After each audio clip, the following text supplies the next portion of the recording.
नमस्ते प्यारे विद्यार्थियों। आज हम परीक्षा उपयोगी विविध तथ्य की अगली सीरीज़ कर रहे हैं। ब्रिटिश सरकार ने 1833 ईस्वी में लॉर्ड मैकाले की अध्यक्षता में भारतीय कानूनों को संहिताबद्ध करने के उद्देश्य से विधि आयोग की नियुक्ति की थी। राजा राम मोहन राय के प्रयासों से 1829 में लॉर्ड विलियम बेंटिंग ने सती प्रथा को गैर कानूनी घोषित कर दिया। बालिका शिशु की हत्या को रोकने के उद्देश्य से वेलेज़ली ने 1895 से 1802 ईस्वी 1795 से 1802 ईस्वी में कानून निर्मित किए। लॉर्ड हार्डिंग ने गोंड जनजाति में प्रचलित नरबलि की प्रथा को समाप्त किया। ईश्वर चंद्र विद्यासागर के प्रयासों से लॉर्ड कैनिंग के कार्यकाल में 1856 ईस्वी में विधवा पुनर्विवाह हेतु कानून निर्मित किए गए।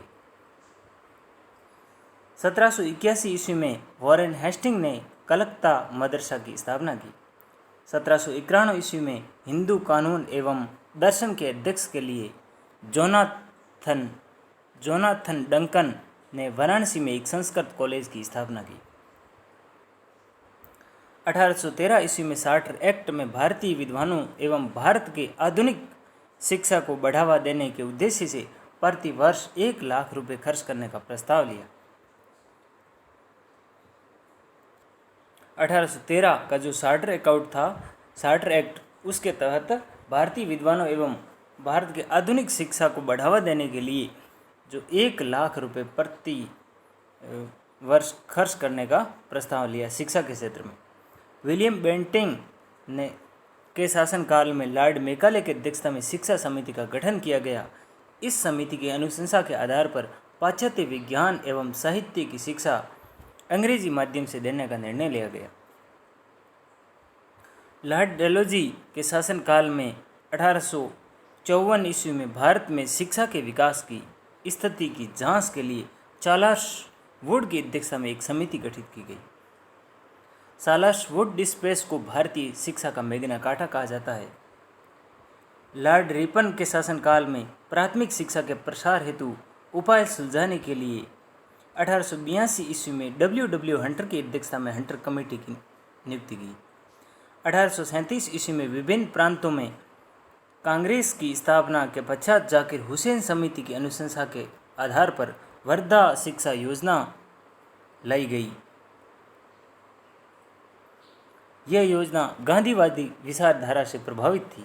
इसमें 7 से 14 वर्ष के बच्चों को निःशुल्क व अनिवार्य शिक्षा देने के लिए शिक्षा का माध्यम मातृभाषा तथा छात्र स्वयं को रूसी के अनुरूप व्यावसायिक शिक्षा देने की बात कही गई थी।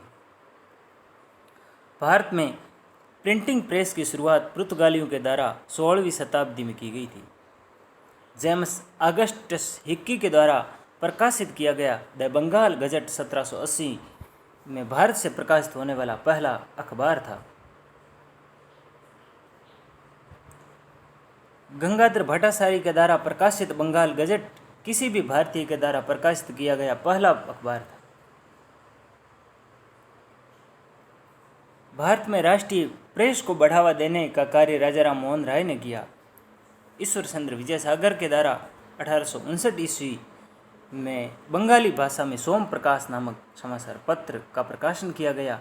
यह समाचार पत्र के खिलाफ लिटन ने वर्नाक्यूलर प्रेस एक्ट लागू किया। ईश्वर चंद्र विद्यासागर के द्वारा 1859 ईस्वी में बंगाली भाषा में सोम प्रकाश नामक एक समाचार पत्र निकाला था। उस समाचार पत्र के खिलाफ में लिटन के द्वारा वर्नाक्यूलर प्रेस एक्ट लागू किया गया। 1868 ईस्वी में मोतीलाल घोष के द्वारा बंगाली भाषा में अमृत बाजार पत्रिका का प्रकाशन किया गया। 1868 में मोतीलाल घोष के द्वारा अमृत बाजार पत्रिका, जो आगे चलकर लिटन के वर्नाक्यूलर प्रेस एक्ट से बचने के लिए अंग्रेजी भाषा में प्रकाशित करना पड़ा। क्रिस्टोफर दास पाल को भारतीय पत्रकारिता का राजकुमार कहा जाता है। बाल गंगाधर तिलक के द्वारा बम्बई में अंग्रेजी भाषा में मराठा तथा मराठी भाषा में केसरी नामक समाचार पत्र का प्रकाशन प्रारंभ किया। भारत में हिंदी में प्रकाशित होने वाला पहला समाचार पत्र जुगल किशोर के द्वारा प्रकाशित होने वाला उद्दंत मार्तंड था। यह समाचार पत्र कानपुर से प्रकाशित होता था। चार्ल्स मेटकॉफ को भारतीय समाचार पत्रों का मुक्तिदाता कहा जाता है। लॉर्ड रिपन के द्वारा प्रकाशित समाचार पत्रों को प्रतिबंधित करने के लिए 1878 ईस्वी में वर्नाक्यूलर प्रेस एक्ट लाया गया।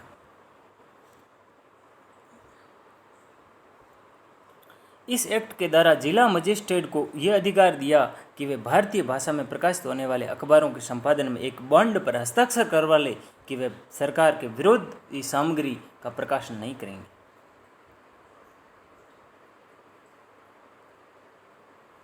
राजा राम मोहन राय को आधुनिक भारत का प्रथम नेता, नव जागरण का अग्रदूत तथा भारत में सुधार आंदोलन का मुख्य प्रवर्तक माना जाता है। उन्हें संस्कृत, फारसी, अरबी, अंग्रेजी, फ्रांसीसी, ग्रीक, हिब्रू सहित दर्जनों भाषाओं का ज्ञान था। राजा राम मोहन राय के द्वारा 1809 ईस्वी में लिखी गई पहली पुस्तक एकेश्वरवादियों का उपहार थी। इसमें उन्होंने बहुदेववाद का विरोध करते हुए एकेश्वरवाद का समर्थन किया। उन्होंने मूर्ति पूजा, जाति प्रथा एवं धार्मिक आडंबरों का विरोध किया।